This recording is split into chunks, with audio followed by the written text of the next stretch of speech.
વિશ્વ સિંહ દિવસ નિમિત્તે અમરેલી જિલ્લાના લાઠી શહેરમાં એક ભવ્ય અને વિશાળ મહારેલીનું આયોજન કરવામાં આવ્યું હતું।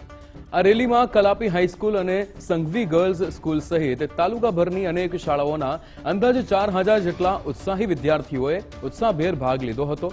લાઠીની મુખ્ય બજાર અને વિવિધ માર્ગો પર ફરીને વિદ્યાર્થીઓએ એશિયાટિક સિંહોના સંરક્ષણ, જતન અને સુરક્ષા અંગેનો ખૂબ જ મહત્વપૂર્ણ સંદેશ લોકો સુધી પહોંચાડ્યો હતો। વન્યજીવ અને સિંહ પ્રેમીઓએ વિદ્યાર્થીઓની આ સરાહનીય જાગૃતિ અભિયાનની ભરપૂર પ્રશંસા કરી હતી।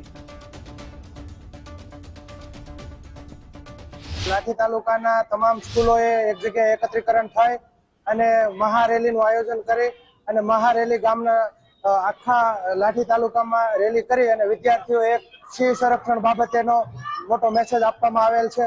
જે બાબતે 5000 જેટલા વિદ્યાર્થીઓ આજુબાજુ વિદ્યાર્થીઓ એકઠા કરી અને મહારેલીનું આયોજન કરી રેલી કરી અને સિંહ સંરક્ષણના ભાગીદારમાં એક મોટું ઉમદા ઉદાહરણ આપવામાં આવે।